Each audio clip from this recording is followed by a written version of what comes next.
of kids who all experienced sexual violence at the age of 14. They are truly the most profoundly incredible individuals I've ever had the pleasure of working with and meeting with and getting to build something with that didn't exist before we came along. And also simultaneously watch the culture shift before our eyes.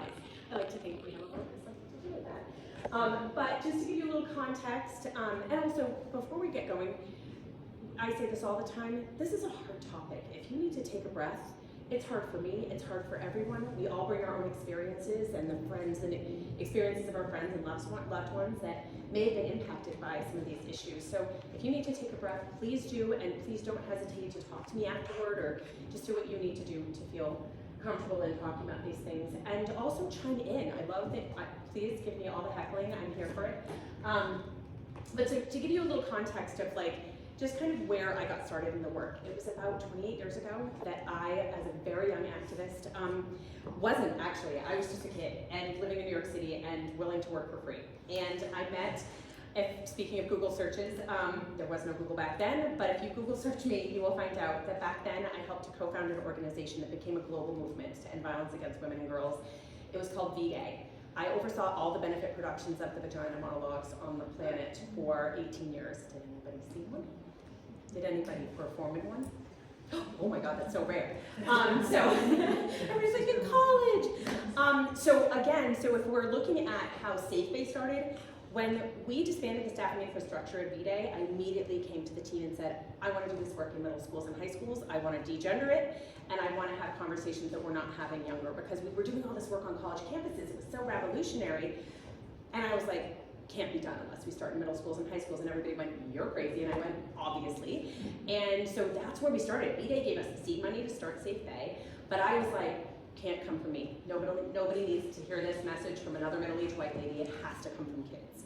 And we will be immediately dead in the water if it doesn't. And if you look at all the research, it supports that it needs to be peer-to-peer. We need to involve students in feeling like they can be a part of their own culture change.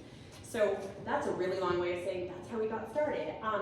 But in addition to that, all of my co-founders are the subjects of a Netflix documentary called Audrey and Daisy. Has anybody seen it? It's an incredibly difficult watch. It came out in 2016, and it is still on Netflix, but again, caution, it is really hard to watch. It follows the stories of two girls at the age of 14 who were both raped by peers.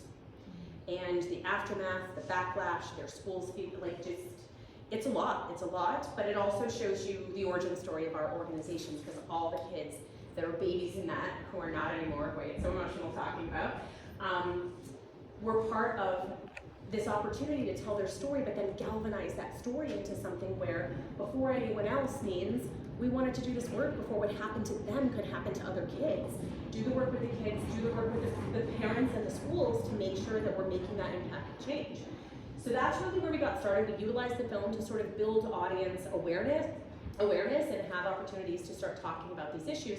And from there, we started on a massive library of resources, which now is the largest library of resources targeting the secondary age demographic and centering kids in the work, centering them in how we do the work, what we're saying. I always say we really bridge the gap of being authentic to student experiences while also not scaring the Jesus out of schools. So it's tricky. It's a really delicate balance, and we have to do everything we can to meet kids in every modality. So if it's in school, if it's after school, if it's online, we have to be relevant in all those spaces.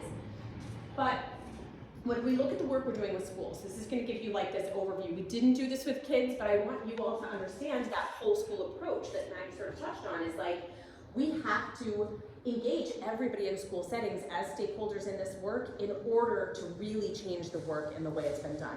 Because people have been doing healthy relationship programming for many years, some less than others, but there's a lot of data that supports why it hasn't really changed actual behavior among kids, as well as attitudes around rape culture and shaming and things like that. And that's because there has been a very strict protocol of a one-off presentation, an assembly, a really short touchstone in health class, siloing it to health class, making it a sex ed issue versus a whole school versus a social and emotional learning issue versus a mental health issue, which is where we say this is a public health issue and it's a mental health issue. And that is very much supported by every piece of data set that is out there now.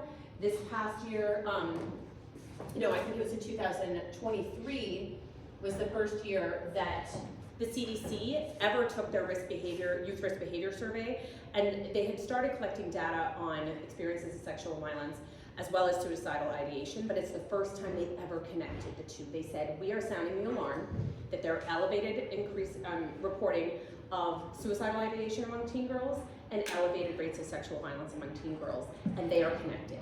And that is something we know. And I'm gonna tell you, the data that we have, the actual data that isn't anecdotal, doesn't even begin to show the picture. The connection between suicidal ideation by kids who experience sexual violence is profound. I have yet to meet a survivor of this age group that doesn't experience suicidal ideation. So I get up every day and say, we need to end that. Yes? In the risk assessment, is that during the same time? I know they changed the language from saying, like, have you been, this, like, unknown sexual behavior rather than saying, like, who was raped. Right. Because people didn't kind of want to report it that way, or they didn't want to see themselves, but. I don't know when that language change happened, though. Okay. I'd have to go back and look at the shift. They weren't even asking the question for a really long time, right? So. But how they're trying to tease it out, so yes. like more of this. Well, and also people, like, what people define a rape as, too. Yeah. Like, so kids being able to understand the definition of that they've experienced that. So it's sort of an incremental build of, like, do they feel like they've experienced harm in their relationship, harassment, coercion, things like that help with those indicators as well. But either way, we know there's a lot of work to do, right? So that's kind of where we're coming at it from. And also, I think really changing that whole school model, because we can come up with a curriculum, a consent curriculum, and we can throw that at health classes until we're dead and buried. But it's still not going to change attitudes because we're not giving kids the opportunity to change their own culture and really take ownership of what they can do in this work and really see, because all the work needs to happen outside the classroom, right? Extracurriculars, in there hanging out, all online. There's a lot of spaces where kids can make a huge difference. And so what we dug in on immediately out of the gate, for almost 5 years, we focused exclusively on student engagement. We did two things: make everything free and bypass adult authority, so that we were putting this in the hands of kids before we could get schools to even be interested. When we started in 2015, I couldn't pay a school to let us in the door. So it was about a matter of, like, galvanizing that movement among kids. And by the way, the best ambassadors were young kids themselves. They could make inroads that I couldn't to that authentic experience. So the student engagement piece that we really lean heavily into is training kids as peer educators. So we have a certified peer educator training. Again, it's predominantly focused on high school kids. I'm very happy to report we had a few kids from the 7th grade sign up for it. And because again, it's going to skew a little bit older, but if you feel like you're ready, and it's something that it's free, it's totally virtual, it's self-paced, so kids can pick it up and put it down as they want to. They can do it collectively if they want to. We encourage kids to sign up for it individually so they get this certification, because we are also building leaders. We tell them, list that certification on your LinkedIn. They all look at me like I'm crazy. And then we teach them how to use LinkedIn. And then we say, these are your connections. This is your, it's actually incredibly powerful to say, I'm going to apply to college and I'm going to be a certified peer educator in sexual violence prevention when I'm listing that on my college resume. Do you know how many schools are like, yes, please?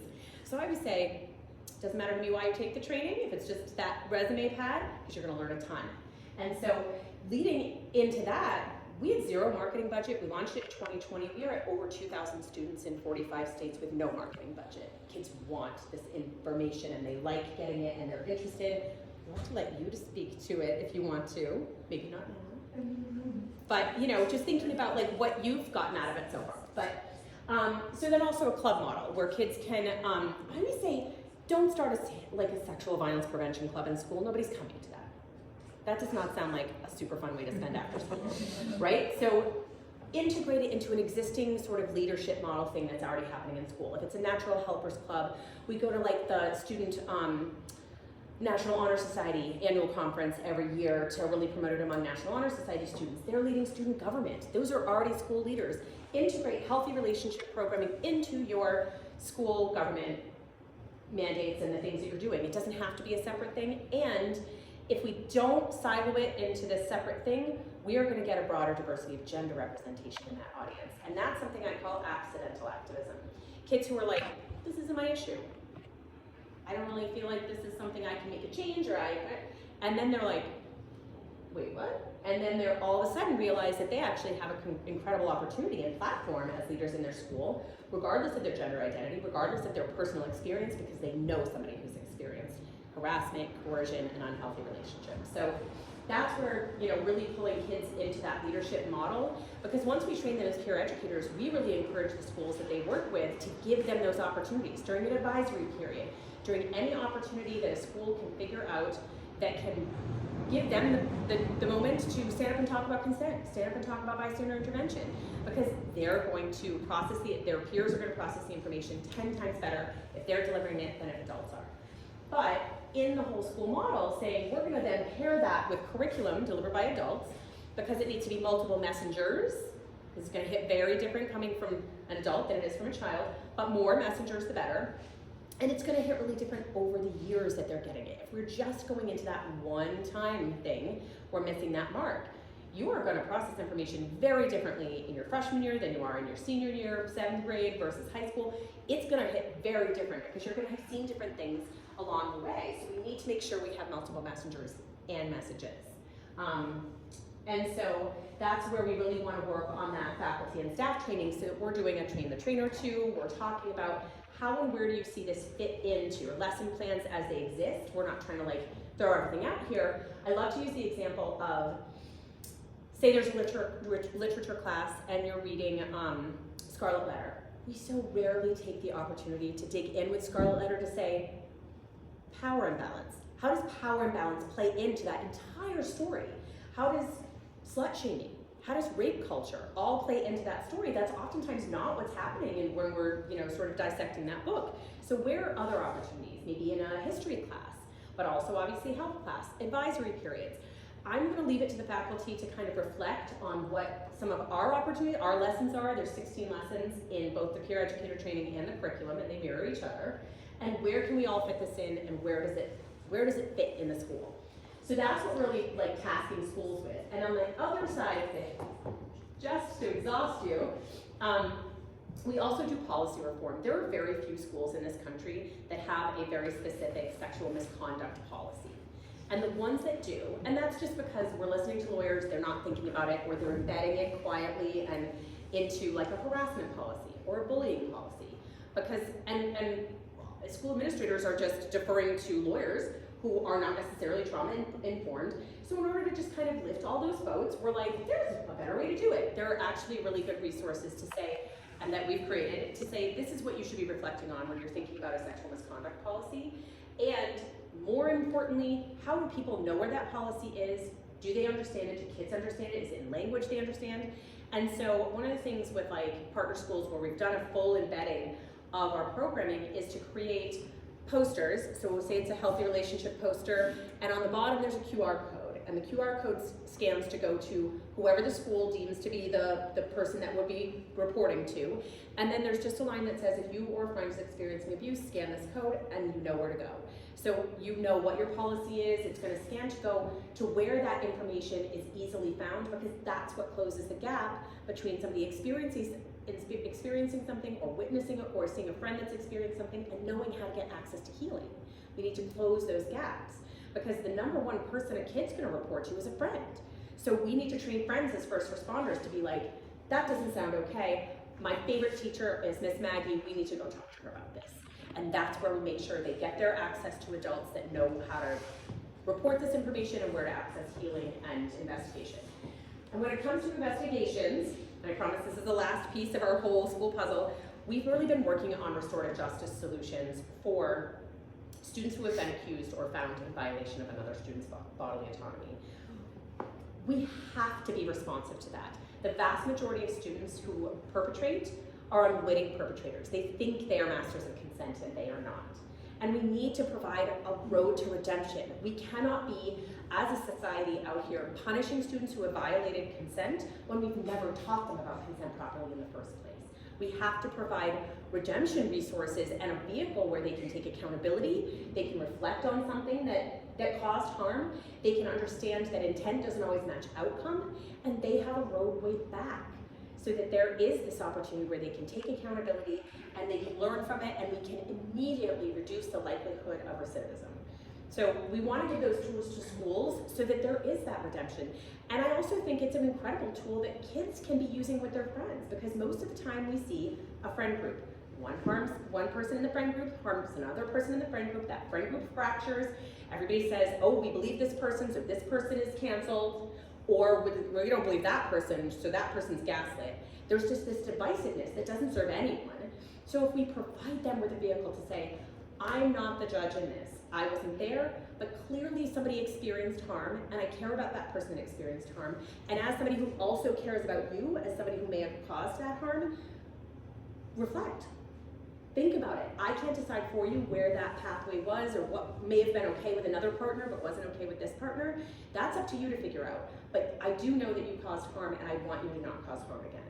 We have to provide those roadways back. Otherwise, we're just like, actually, my co-founder Ella said it brilliantly. She said, otherwise we're creating a villain origin story. And I thought, oh God, that's so your generation. I've never thought that. But also, right? Like if we don't provide that road to redemption, then that person's doubling down as a bad person. They're known as a bad person in their friend group now and outside of it. And so we have to create that way out. So that is a lot of information I've thrown at you. This is not what I gave your children. Any questions before I want to share a little bit of like what we went over with the kids? Yeah. I was wondering, when you're doing the QR code and the posters, do you ever put them in restrooms and toilet stalls? That's the idea, right? Yeah. You want to see, I would say, so we left a giant pile of posters before, which don't have QR codes on them, because like, we can't do that for every school unless we're specifically like meeting with you before and printing them out and all of that, but that they can certainly always be added after. I say two things. Bathrooms are a great place to put them, but so are classrooms. If you're as a teacher and you're putting up, just the same way you put up a rainbow flag, you're messaging that you're a safe person. In the same way that if you're putting up a healthy relationships poster, you're messaging to your kids, I'm somebody you can talk to about this if you want to. So I think both places, all places, I think we have like 64 posters at this point to various sizes and messages. So yeah, really important. Any other questions? Clarifications? Okay. So now, just a brief snapshot of our efficacy data. So we work really closely with Dr. Lindsay Orchowski out of Brown University, and we've been published in the Journal of Child Sexual Abuse now. And this is very specific data to our peer educator training. We do pre and post surveys of every student who's taken that peer educator training, and we're seeing huge increases. I've never seen anything like it. I literally was like, no, go back and run the numbers again, because that's big increases. So that's the most important data we have to share, is that we know that we're really helping to increase their understanding of things, even their rights in school, but also just how and where to report, how to respond to a peer, things like that, how to introduce the conversation of consent in a relationship. So I want to make sure you all had that as well. Okay, so now when we get into sort of talking with students, we want to provide them with a really foundational knowledge of consent, and like, where does that hit? What are references we can use?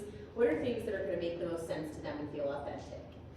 So we always start with talking about boundaries, particularly in this age group too, because we don't want to come in, like, assuming anyone in this age group has had any level of intimacy, but we want to prepare for that. Preparing is the most important part of this age group. So preparing means, what are your boundaries? Thinking about those boundaries. I don't need to decide those for you, but if you start to get comfortable with like, what makes you uncomfortable and like, how to set those boundaries. So when we talk to parents, we talk about like, think about the deeply generational embedded, like, go kiss grandma before we leave. Go sit on Santa's lap for this cute picture. We're teaching kids with that. Now, again, we are all, poor mom's calling, they call them. But we all have a picture of, yes. We're all like, but we're all products of our own experiences too. We don't think about like, that's actually kind of setting kids up to not trust their own like gut. We have to like help them trust their own gut. Well, also, and I will say as mom, also being polite. we can't just be like, no, I'm not kissing grandma. Like, we have to be like, if we're not gonna kiss her, blow her a kiss. There's still an opportunity to let them get comfortable with their boundaries, get comfortable with like saying what they are, feeling that, and communicating it, and then holding the line and having us respect it. So getting them thinking about what their boundaries are, and knowing that boundaries are the things that eventually we all come to test. So thinking about like that, being able to say like, well, this is my boundary, but I think I'd like to start trying this, but also now that I've tried this, that scared me, I don't want to go back. I don't want to do that yet. Allowing that, like that, we're going to test boundaries, we're going to think about if we're with somebody, especially with intimacy, it's incremental. And we have to think about being able to like rescind that, being able to say like, I can test my boundaries while also being able to change my mind. And like really push against the cultural norms of that. So the pieces of boundary plus communication and consent. So then thinking about as they're really, really young, this is a great poster that we actually adapted from one that has been around for a little while with younger educators. A poster you can put outside your classroom, so as kids enter the classroom, they decide, they point to how they want to be greeted. It can change every day, and the teacher honors that as they're coming into the classroom. Teaching bodily autonomy, teaching I understand that I get to say what goes, and then it can change every day. And then it can change in any moment. So, and just because I wanted a hug yesterday doesn't mean I want one today. So, again, really foundational simplification that they can get used to. And then sort of incrementally build on that. And then we go into how many problematic messages. I say, and I didn't download any of the films that I use with just with parents, we'll reference them. Because my favorite thing to do is ruin all your childhood movies. But this is a perfect example. Like, we really got into it in the class. We were like, oh my God, Dad's sleeping. Like, she's dead asleep. That's not. But we were taught that was romantic. We were taught that in all those earlier Disney movies, and you can watch the sort of evolution of Disney movies, right? Now, nobody in Frozen would ever do that, but we have this history, so we've got to work through that. And we have to think for ourselves, and I love to tell high school students, be patient with your parents. We were raised on garbage. You have to give us a minute to go, wait, that is weird. Why was that normal for us? And just let us ease into it. Let us reflect, but have the conversations. Because I think there's an opportunity to just allow it to invite conversation with all of us. So again, we're going to use that as an example of that's not mutual. Because getting into the pillars of consent, there's 6 pillars of consent. We went really interactive with it, and we had them guess, but also had filled in the blanks, and they did really, really well. So then ongoing is another pillar. So making sure that you're touching base as you go, and that if you are in a situation, inviting your partner to change their mind. So I think we use the example of a roller coaster, being if you're in line with a roller coaster and you're all in for the roller coaster, and the closer you get to your turn to get onto the roller coaster, you're yeah, I can't do it. And if I'm in line with a friend who appears to be getting increasing anxiety as we get onto that roller coaster, if I say, you look like you're scared to death, do you want to sit this one out? I'll sit it out with you.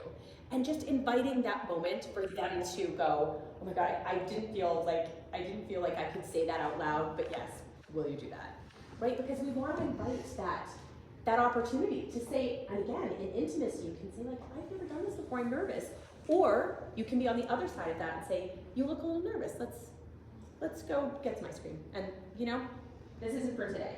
And so just inviting all the ways to check in ongoing, to know that one time a yes, or one yes to one thing doesn't mean one yes to other things. So really inviting that ongoing look. Sober's the hardest one we deal with, because this is so ingrained in hookup culture, in I think just developmental experiences. We don't want to assume kids are doing anything, but we want to have this really preemptive discussion. Because one thing I know for sure is every single one of your kids knows about drinking and driving. They all know what a designated driver is. We have ingrained that in the culture. We know that didn't exist until Mothers Against Drunk Driving created that campaign. So we need to change the culture in the same way that kids know why, if they drink and drive, it's dangerous, what can happen to them or a friend if they do, and the level of seriousness, right? They know they could hurt themselves or they could kill themselves. They could hurt somebody else or kill somebody else. What they don't do is make that same connection, because we're not out here informing everybody about the high rates of suicidal ideation. We're not really talking about it with a level of seriousness because it's so normalized.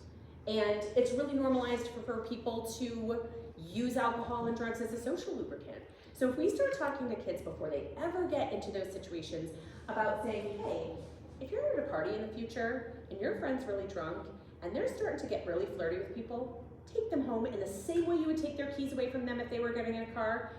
Get them out of there, get them home safely. Make sure that you're watching out for your friends and you're watching out for yourself, because we want to really set that bar as, if you are too drunk to drive, you are also too drunk to hook up. Get the Snapchat, come back at it later. And the level of seriousness with which they need to start thinking about it too. So hold on, everything's gonna play all at the same time on me, just like last time. Then we think about enthusiastic being, anything shy of enthusiastic is a no, right? And again, there's a lot of space in there, but I love to use any example in media that we can when we're talking about these things. So when we're talking about, and I don't think we have volume attached to this, do we? Do you guys remember the film Hitch? I don't have to play it. You guys saw the movie, it was hilarious. The example when he's like, here's how to close a date, like, oh man, and you have to, she's gonna jingle the keys, and she's gonna give her your cues if she maybe wants to like close the date with a kiss. And so Will Smith does this whole like tutorial of like, come 90% and let her come 10%. So I use this clip, even though it's like, most of them have seen it, but even though it's a little bit old at this point, because it is a master class in enthusiasm. I would say I like a good 50-50, but yeah. I was actually saying this, the video stuck a lot with our class, and they were talking about like, actually that's going more than 90%, and I don't feel comfortable. There's like, it was more just like, not like intimate ways, but it was like if someone was holding a hand, I was like, actually I think that's more than 90%, and just like kind of like getting comfortable with that. It's like everyone. Yeah, that's why I love to use video examples. They remember them. And there's so few really good examples in media, so when we can find a good one, I'm like, let's go. But I think that really like helps people understand you can still make a move, right? We don't want to like say, okay, there's never a chance to like try and like see if somebody wants to get kissed. You can verbally ask for consent, but if you want to like lean in, let the person lean back at you. I always say like at this age, what they call it a vibe check. Do the vibe check. Are they meeting your vibe? Are they like a little hesitant? Are they, you know, if they're not matching your energy, like ounce for ounce, then pause, ask the questions. You seem uncomfortable. Do you want to just, you know, do something else? Like, I think that's where we have to really start to illuminate the ways in which we've ingrained the opposite messages. Because when we think about Kiss the Girl, which was like hilariously riotous because it was like the play, you guys all got going on like, how that song was actually rebooted for, like when they rebooted The Little Mermaid this last round, they changed the lyrics to the song because everybody went, oh wait, I guess that is problematic. Just go ahead and kiss the girl. Like, it's a little problematic. Let's reflect on this. And the fact that it's all the like characters around him saying, like, no, just do it. And how common is that? How common is it that like your peers are like, come on, just go, he totally wants it. Whatever that is, there's that pressure too.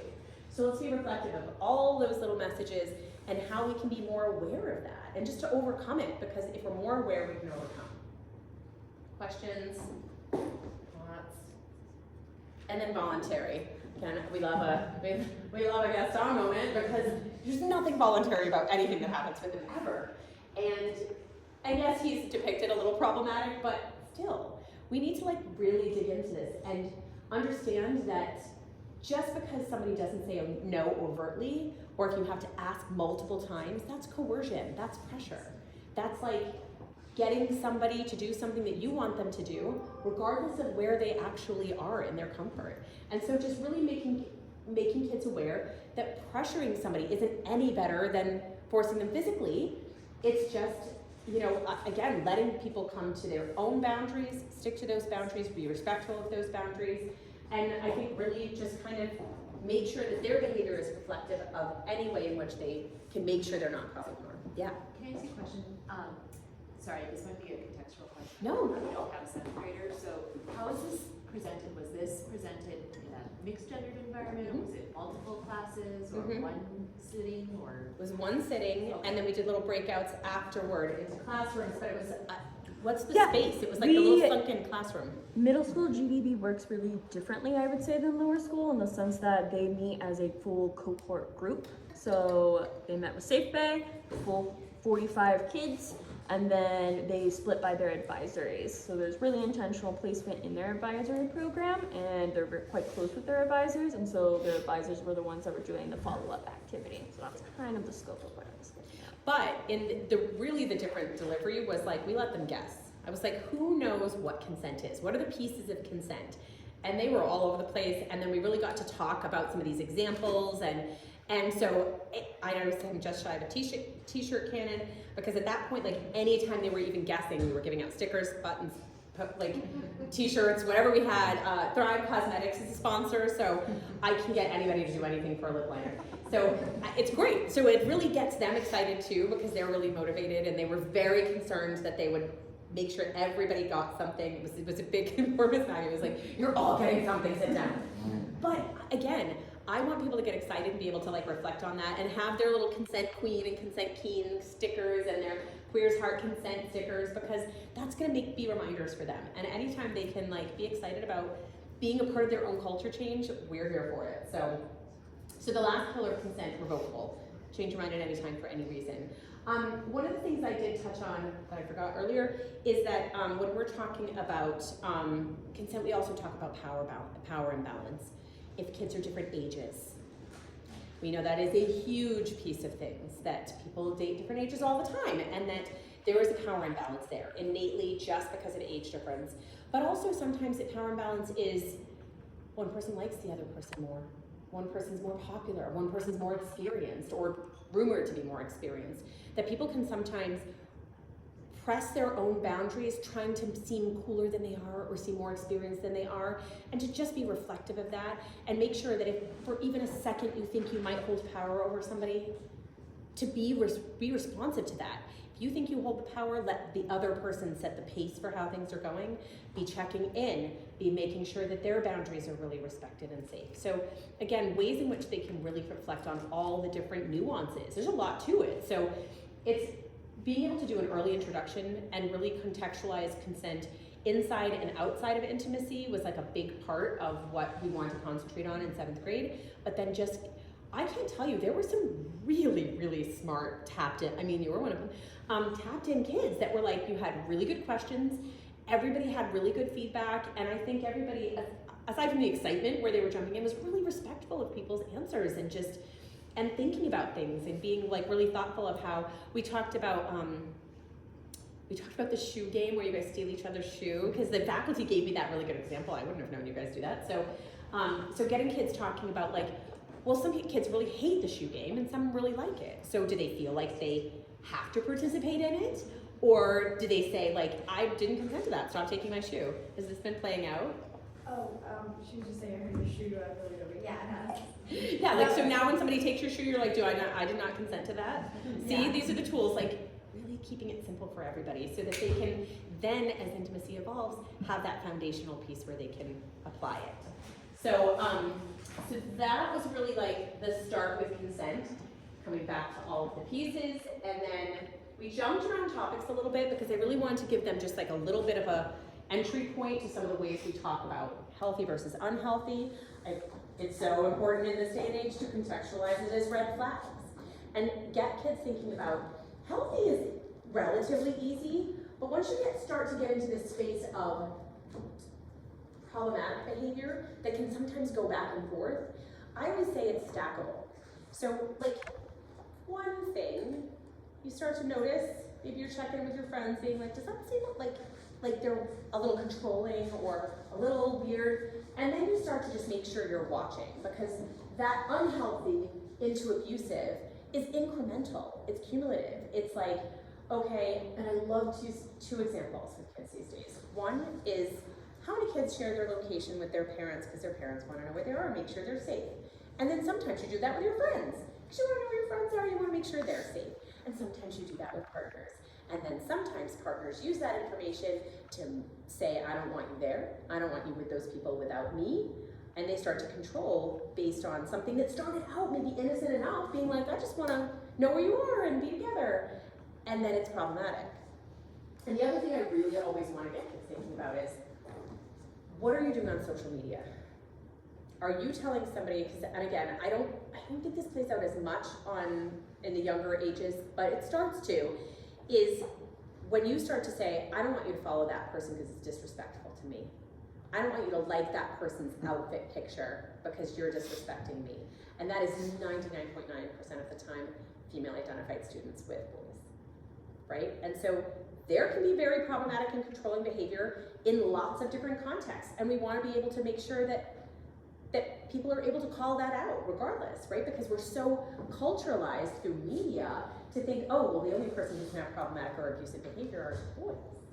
We are taught, like in every message we get, that's the case, but it's not. There's a lot of controlling behavior that happens. And I would say, like, would you tell your friend they can't walk down the hallway with that person? Then why are you controlling what they're doing on social media?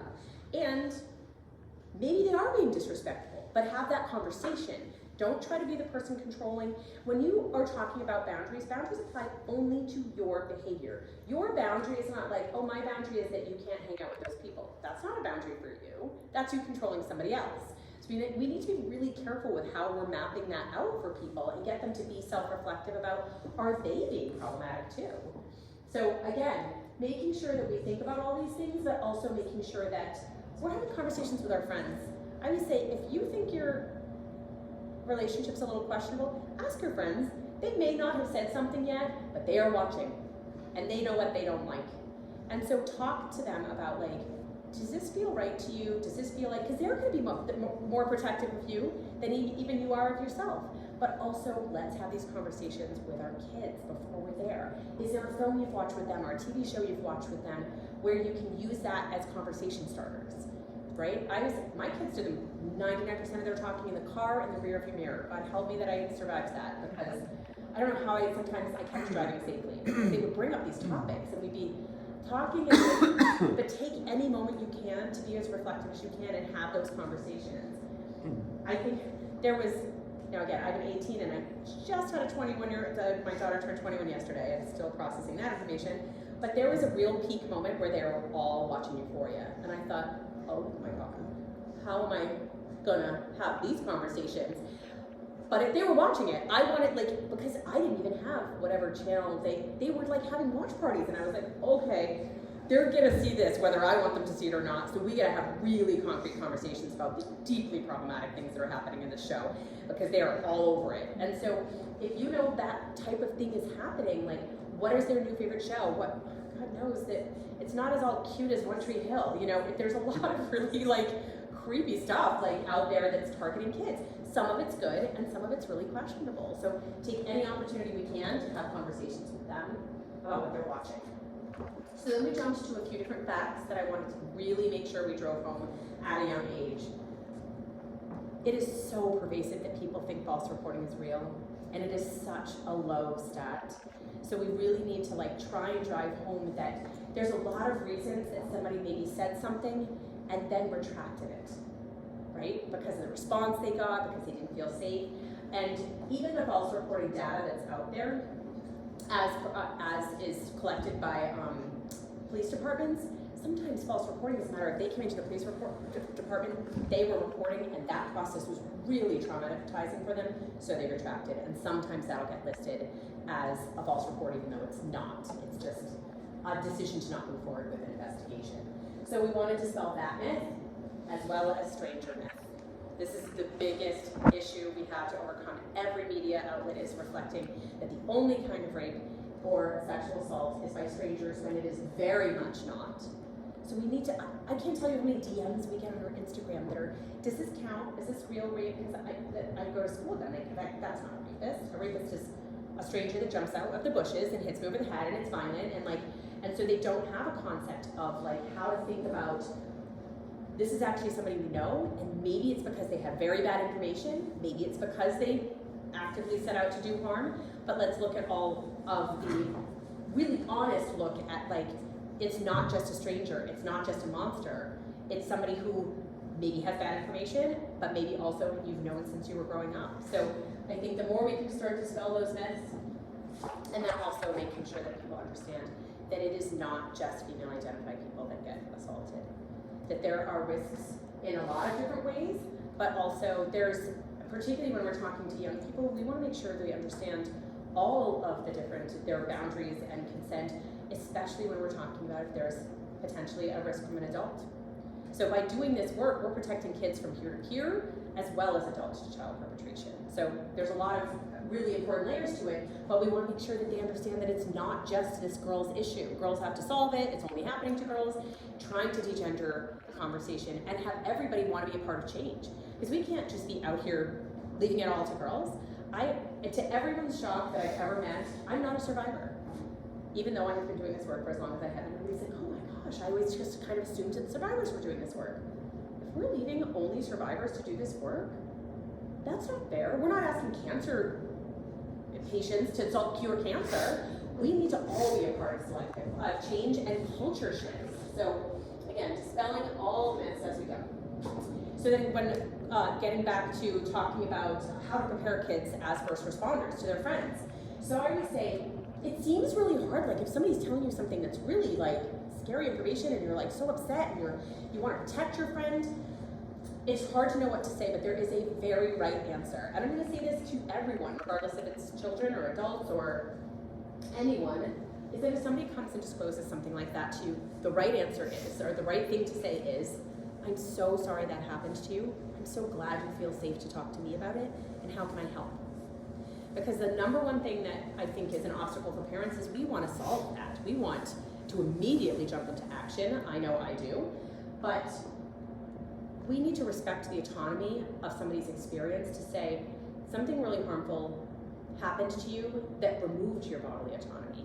And if I come in and I say, we gotta go to the police, we gotta do this, we gotta do that, I'm also going to take away your bodily autonomy.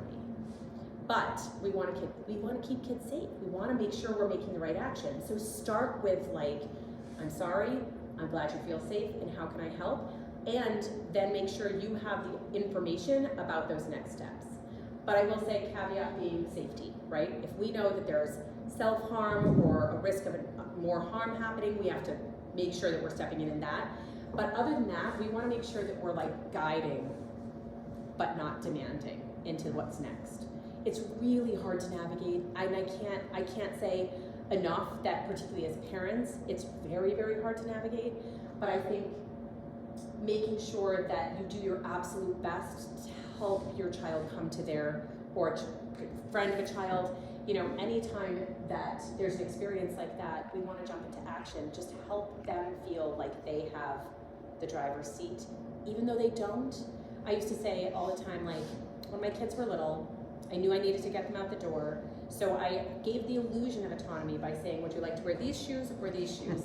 Either way, they were putting some shoes on and we were getting out the door, but they felt like they had some control. So if there's an opportunity, because that's very oversimplifying it, right? If there's an opportunity to say, I really would feel better about your mental health if we talked to somebody who is an expert on this. But then guiding them to that versus saying, we're going right now. But again, if there is a serious mental health concern, all bets are off. So again, wanting to make sure kids really feel like they have the tools for what to say, but also who to bring that person to in school. How do they report? So at the end, like we provided them with the National Anonymous Chat Line, as well as Hall Line for Greater Boston, as well as resources in school for who to talk to. So jumping topics again, we want to make sure we touched on bystander intervention, but we predominantly focus with bystander intervention on distraction. That there are always opportunities to distract a situation. If you start to see somebody that looks uncomfortable in any situation, you can always distract that situation. We have a lot of video content on it. I always tell kids too, if you are on TikTok anyway, which we know you are, put in bystander intervention. There's actually really great little videos out there in TikTok about like just somebody who saw someone who looked a little on edge and pretended to know them and helped get them away from what looks a little questionable, so they can say, are you okay? Do you need me to get you out of here? There are different ways to do that, but I think distraction is the way that feels the least intimidating, right? I think when we first started talking about bystander intervention with kids, they felt like you have to be aggressive with you, right? Like, stop it, get it, your hands up. And nobody ever was like, I'm not doing that. So we had to like really think about what feels more approachable, what feels like more doable, and just distracting the situation. we, in our video, use humor a lot whenever we possibly can, because this is such a difficult topic. We use an example of a girl at a party who's a little unsober, questionably, and she's kind of, this guy's, and her girlfriend comes up and says, I have that tampon you asked about, and the guy's like, cool, and just steps back. Now, it brings up a whole other issue of, period shaming, but the point is, we want to give them an opportunity to just distract the situation, right? So if somebody says, oh, I have that tampon you asked about, you want to go to the bathroom with me? That's a chance to get your friend to the bathroom to say, hey, are you okay? It looked a little, and they can be like, yes or no. So again, just trying to create any way in which we can distract situations and helping them think of different ways to do that too on their own. So then we kind of went over the ways they can be involved. Really encouraging, again, the peer educator model, thinking about whether or not a school club could be a fit here, and again, things that they can think into the future for high school, because one of the big things we want to think about too is, are you factoring some of these things into where you're choosing for high schools for your kids, where you're choosing for college for your kids? The number one question you should be asking about where you're sending your kid for college is, how safe is it? Not, is it the best school, they want to be a nurse? It should be way, way, way up on that list. And it's really hard to gauge where schools are safe or not. But I think really getting kids to start thinking about, what is the culture of the upper school I'm headed to? Are they prioritizing this? Is it something I can bring to the school, right? Can I be this advocate and this strong leader? Because we have so many kids that are so alone in their school communities, championing this work, and they're doing an incredible job of doing that and getting their schools on board, getting their peers on board. So we have, I want them to feel like they have the tools to be able to create that, even if where they're heading doesn't have it. So thinking about all of those things, and then thinking about what you all can do. So really thinking about what are, investigation and prevention and response resources that are in these schools your kids are coming up into, and thinking about ways to have these conversations like we talked about. I should mention too, nobody here has an 8th grader, do they? 8th graders. Fun fact, we do a Summer Activist Institute every year. We take rising freshmen, rising all the way up through rising seniors. We want to make sure the kids we're working with in the summer are still going back to their high schools and not going on to college. But our Summer Activist Institute this year is going to be in partnership with Manhattanville University in Westchester. We bring 25 kids from around the country all together. This year it'll be for 3 days, and we do really intensive, awesome training with them. They'll become certified peer educators in advance, but then they really get to spend those days thinking about how they want advocacy to look in their schools. So many of them leave and do policy work with their schools. They run out the door and they go to the school board meeting, and the school board's like, what? And it's great because they have incredibly impactful change at their fingertips, and they really feel like not only that, but they've built a community of kids who are also a little bit isolated around the country in the work they're doing. And it's wild to see the difference, right? We bring in kids from Idaho, all over the place, and they're looking at the kids in the Northeast going, okay, you don't have as many obstacles as we do. We've got a lot more stuff to overcome before we're gonna get support in our schools. But then they are able to really work together and collaboratively and think about overcoming those obstacles together. So please, if you do have a rising 8th grader and you think it's something they might be interested in, and there were definitely some kids that I thought, oh, they're way ahead of their peers in thinking about these things. So if you think it's something your kid might have interest in, we are here for it. I know that that's a big leap to say, okay, we're gonna send them to a college campus for a few days, but I promise you this is our 4th year and we keep it really tight. We make sure they are very, very safe. And basically our structure is that every 5 students has a college mentor student that is helping to plan their experience, mentor them, curate everything that they're doing, and then support them when they go back to their schools throughout the rest of the year in doing implementation. So something that we want to think about for now or later. So I want to give you all a chance to ask questions and feedback or anything, but I also, if you're up for it, would love your insights. We are working on a book. And one of the things we want to include in the book is a sort of workbook, in addition to just the reading and the learning about our resources and learning about the ways to have these conversations with your kids. We want to create a journal that kind of goes back and forth between a parent and a child. Or you can prompt conversation with your kids and share stories. Because I can tell you the number one way I was really able to have really deep conversations with my kids was being like, one time I went to my boyfriend's house and I knew I wasn't allowed to be there when his parents weren't home, didn't leave when I found out his parents weren't home, and boy did that end up being a really scary moment for me when I, at one point while we were watching a movie, went to the bathroom and then came back out and he was stark naked. And my daughters were like, what? And I was like, yeah. I was scared out of my mind. And luckily he took one look at my face and was like, clothes on, and watched this movie. But that could have gone very differently with me because I knew I was like doing something my parents said was like questionable, right? That was gonna put me at risk. But I also liked the way that felt. And so that opened up a whole conversation with my kids being like, yeah, I guess maybe I've done some things you said I shouldn't do. And then where did that, like, what did that result in? Did that feel like really exciting and then flip instantaneously from exciting to scary? And then how do you put scary back into the box? How do you back out of that? How do you feel safe to say, I'm not comfortable with what that is, and please put your pants back on, you know? And like, how does that play out for you? And then it opens up conversations that you might not otherwise have. So one of the things we were thinking about was like, what are those prompts? Like, what would you want your kid to ask you, or what would you want to ask your kid in a journal, and really find out from them? Just totally throwing you in the deep end with that one, but I thought while I'm here, if you have any thoughts, because I think we really want to be as comprehensive as we can with that journal, so we can have, you know, just help people to create conversations they wouldn't otherwise maybe think to have. My daughter and I do a journal like this. There's mother, yes, I've seen some, yes. It's a mother-daughter, when Yes. you like pass it back and forth, and So like, we want to go zero in on relationship stuff and like intimacy stuff in it. yeah, it works. Yeah. Because it's kind of a time delayed Yes. thing, and it's private, so you can kind of, it's not as direct as a conversation. Yeah. Yeah.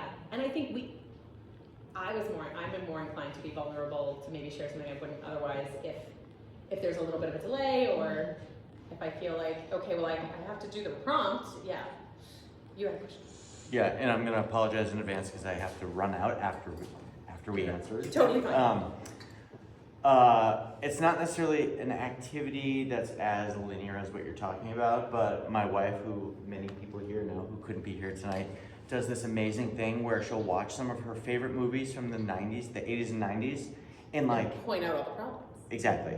And I it's know, like there's hot like spotting the that. videos. Yes. And we have a 10th grader boy and a 8th grader girl. Okay. So they both have very Different tastes. very different exposure levels or understanding levels or even maturity levels. Sure. It's kind of like a way to break the ice. Yeah. You know, you're watching like Big, which seemed like an innocuous movie. I know. You're a 13-year-old. Yeah, adorable. Who does Whatever. not Or talk like, to a you child? know, Revenge of the Nerds. It's like, I'm sorry, that's not funny. Oh You know, my it's like- gosh. so Those did not age well. we have a joke that there's PG and then there's 80s PG. Right. And we walk through like, I know, and we have this opportunity because it's all in that like 80s amazing on Netflix. and you want to be able to have this common vernacular with your Yeah. kids, but you also want to be able to be like, oh, let's talk about why that's absurd. Right. So it's just kind of like a way to break the ice about it, make it a little bit Well, more and fun, it gives them the if you will. opportunity to totally like trash on your generation. And then it, What kid doesn't love that? and then total like boomers, right? Yeah. and then it's Yeah. the way into, oh, remember that time when I was 15? Let me tell you this story, and it's like another icebreaker. So it might just be Right, an and on because I ramp. watched this movie where Totally. they were portraying the arm Yeah. over the shoulder and then down like thing, and we all thought that was hilarious, and like, people really did that because they thought it was a move. And then I got really scared. Right. Exactly. And you're just in a movie theater just trying to eat some popcorn, and like you've got a creeper next to you because Yeah. you watched the movie because that was my favorite thing, like back to ruining all of our favorite films from our childhood. Say Anything, basically about a stalker. There was no more romantic film. Everyone loved John Cusack. And the interesting thing about, I think, the positioning of his character in Say Anything was he was the underdog. So you were rooting for the underdog, but the underdog was standing on your lawn creeping out this girl. And like, did that age well? And also Star Wars. Because there's a whole new generation of Star Wars love and films, but they all went back and watched our Star Wars, and oh my gosh, Han Solo is so rapey. It's unbelievable how many times he corners Princess Leia, who's very strong. So again, you see this strong depiction of like a woman being like, not interested, not gonna do that. And then he's just like, but you know you want it. And also a good example of the ultimate bystander intervention with C-3PO. Right? Yes, no, C-3PO is always like, hello, how can I help? And like, he's always busting in on that like creeper moment where she's cornered in some spaceship and she can sneak away. And so ruining all those moments, first of all, helps them to understand why we might be a little slow to the party. Because we're like, no, this is what we watched and we got no other like pushback. But also I think it then gives us the opportunity to be really cognizant consumers of their current media too. So has anybody watched Sex Education? Maybe not with your kids, but okay, great show. My kids literally are like, that is actually you. this is what we deal with, Mom. Jumpsuits. I'm like, I will be Gillian Anderson, thank you. But they're like, no, this is how awkward it is for us, thank you. But they messed up. Even though that show is as good as it is, there was a moment, and again, I'm getting into the weeds, but there was a moment where, Owen, is that, no, is it, whatever the lead guy, Otis, thank you, is really into that girl, and then he gets really drunk, and he passes out, and the next morning he gets up and he slept with another girl, and they never ask if he gave consent. He talks about, did she say yes, but they never say, did he say yes? Was he sober enough to give consent? And I'm like, missed it. You had an incredible chance and an amazing platform, and you guys were nailing it right up until that moment. But that told everyone only girls need to give consent. Fail. I just, Thank you. we have watched that and discussed that. I just wanted to say, well done in defense of Lloyd Dobler. I loved the moment, and it was validating to me as a teenage girl to watch him tell Joe to stand down when Joe was taunting, I forget, Lily. July's when he cries. Yeah, July's. He's Right, like, right. Joe, leave her alone. She's a person. Like just kind of sticks up for her. But didn't necessarily follow his own Yeah, thing. I think he But needs it's to try to tricky. get a hobby, and get a little bit more relaxed. Get a hobby. We go back and forth on this. This is a friendly discussion. Oh, you have no idea the lengths I've gone to. So a lovely, lovely actress that we probably don't know, her name is Tori DeVito, sits on my board of directors. She was in like One Tree Hill and a bunch of stuff that I didn't watch. She's so lovely, and when we talked about that, she was like, are you actually kidding me? I saw that film and took a part so that I could kiss John Cusack. Yeah. And I was like, oh, well, I'm sorry. But I think it also set us up, so again, we're gonna strongly genderize this because that's what we were given. It set us up as girls to be like, do they even really love us if they don't hunt us like animals? Like, it really set us up to be like, play hard to get and do the thing because we want to test that they're really that into us. Like, it really set us all up for failure because, again, we were getting the message that no men try harder just as much as boys were. So, again, if we have to break that down and be like, no, it doesn't mean try harder. No means listen to me. And these are the words that I'm saying. And I have a responsibility to communicate what my boundary is, not tiptoe around it, not pretend like my boundary is this, but it's really this. There's so many complexities to it, but I think when we start to reflect on the culture we were given, it's the depths and depths of, and I promise you I do not bring this up with kids, and I don't even bring it up with high school kids, but I really try to task them with like, what are the things that are ingrained in us that have really helped to perpetuate these things? And one of the things that I think most in our generation, but still very much lives on, is like, and I'm not gonna use the words, but when you're with a partner and you're doing stuff with a partner, but then you stop doing stuff with a partner, that it's gonna cause them pain. That was nothing if not to embed in us that consent is not revocable. We were told we will physically cause harm to our partner if we revoke. Sorry, I know. You're with me now, okay. But that, like, think about the incredible, I mean, really brilliant way to make us responsible for somebody else's needs over our own. So we've got a lot of uphill work to do. And I say all the time, like, I will not live to see the success of this work because it's gonna take my dire lifetime efforts to educate a generation, but then that generation has to grow up. And they have to be the teachers and the parents and the judges and the police officers and anybody else who's in a capacity to inform culture, which we all are, and the filmmakers and all the people, right? Because we need all of that to happen over a generation. We need it to continue on. We need to like go back, reflect on what we got, unlearn what we got, and then teach this generation correctly, and then they can go on and teach that next generation correctly. And what's embedded in how they work with their kids is entirely different than our unlearning moment. It's a lot. Yeah. Have you worked with any schools or seen any really amazing examples? You did a nice job of building out how it's not just like a drive-by, month where we talk about consent or say consent 5 times, but gets into all the different aspects of the school, like maybe it shows up and how the coaches talk to kids about, different things, or how even the athletic director deals with kids and disciplinary stuff, and like just a holistic system where everybody's saying,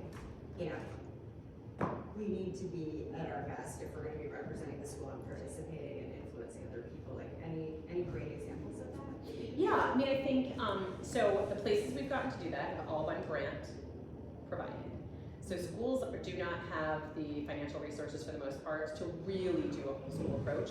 What's really interesting is that there is a lot of whole school approach happening in the UK and Australia, and they can do it much more successfully than we can in the US, because they're not all divided state by state, and there's not all kinds of, even though we meet the like national health education standards, there's not a lot of standardization, even though there is.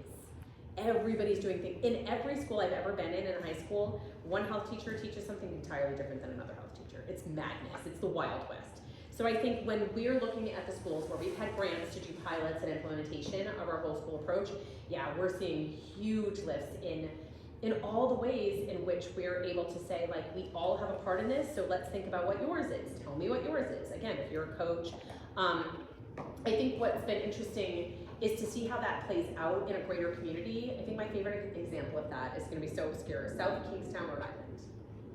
We had, we came to their school and did an assembly. That's where we started.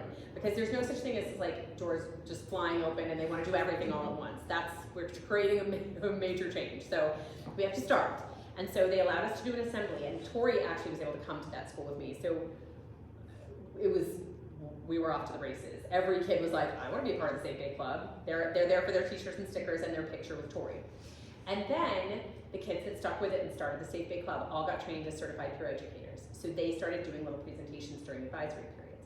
But they were also meeting during that school club time to plot against their school board. They all went to a school board meeting together, and the school board was like, who are these kids and why are they here? Because you rarely see kids at school board meetings. And the kids were like, we want to do this. And they were like, okay. So the kids got to form a committee with their school board to reform their sexual misconduct policy.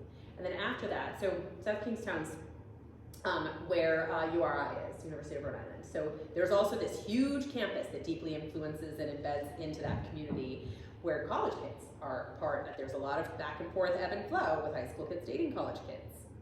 So what they decided as a school club to do was partner up with the Sexual Assault Prevention Club on the URI campus, and they co-sponsored a basketball game with like SafeBAE logo up on the like thing and tabling and information and all kinds of things, so that college kids were learning how they could get involved in high school stuff and have those conversations.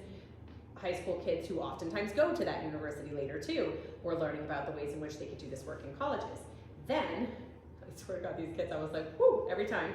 They went down to the middle school and they started doing a like red, yellow, green light exercise with middle school kids around consent. Like what is it? They would give an example of consent, and the kids would have to like say this where they thought it went on that spectrum of is it consent or is it not consent.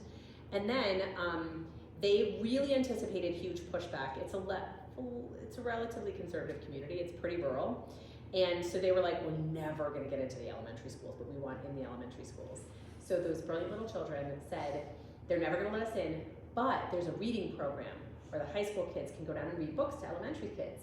So we're not gonna tell them what we're reading, but we're gonna get all these body autonomy books, and we're gonna go down to the elementary school and we're gonna read body autonomy books. And that's really all the work you need to be doing in that like laying foundation space, and dropping off those posters with the handshake, the hug, and the high five thing to the elementary teachers that were their elementary teachers before who loved them. And like, so they have a certain inroad alumni-wise that nobody else would have.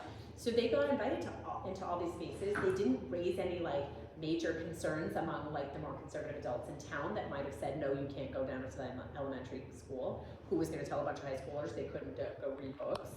And then they took that opportunity. So they got to really creatively embed in a lot of different spaces and really create incredible impact. So I think if I'm going to give an example of like the way you can like dig in, and honestly, we had like 40% to do with that. We gave them a lot of tools, but they had to navigate the spaces that they knew. And that's what's key, because every school is really different, every culture is really different, you never know what pushback in the community you might get, or apathy from teachers sometimes, you know, they've got a lot of obstacles to overcome. There's one of my favorite quotes from a kid that said, I really hate the word ambitious. And I was like, I don't know if that's a word what? She was like, every time someone calls me ambitious, they're patting me on the head and sending me on my way. They call me ambitious and then they don't give me the opportunity to do what I came and asked to do. And I was like, well, that's such an interesting feedback. Like, how frustrating that would be to not feel seen or heard. So I think we really do try to like make sure that they're set up for success when they're going to ask their school administrators to do something different that they haven't done before. Because we know like school administrators are tasked with a lot. And then we take Title IX, which if you're not familiar with, is a federal law that covers a lot of things. It's been co-opted in a lot of different ways, but it also covers student safety in any federally funded school, and it has been politicized beyond, it's now gone. It's just gone forever. We should just assume it doesn't exist. But I think, again, schools were like, well, we're trying to be compliant with the federal law, Title IX, so we're trying to do these investigations properly, but we don't really have any training to do that. Because even though this federal law has been in existence and we're supposed to really have a roadmap for how to investigate any kind of disclosures, there's very little training. Like across the country, it's like almost non-existent. Now it really doesn't matter because we won't have a Department of Education anyway. So we're really looking at, and I actually submitted, it'll never get published, but you know, wishes and dreams. I submitted an op-ed to the Boston Globe talking about, I think we have an opportunity to say we don't need to wait on federal mandates. We do have the tools to create policies within our school, regardless of what politicizing is happening and what this is and what existence of the Department of Ed. We have tools to be able to do this work. We don't need to wait for the permission of the federal government. Let's do this work anyway. We can disagree on a million things, but we are all going to agree on we want our kids to be safe when we send them to school. So let's talk about that. And again, I don't know if that will ever get published, but we're going to, you know, we'll see. If I don't hear back from them in a couple weeks, we'll publish it on our blog anyway. Because I think there's a lot of ways to get around some of the shortcomings that are there, but again, a whole school approach is a hard ask. But the more we normalize it, the more we work with schools that have more opportunity, have more interest, have more parent involvement, the more we can like raise the bar for everyone. Any other questions, thoughts? Do you want to talk at all about your like? Sure. I'm open to any feedback. What kind of feedback would you ask? Well, like either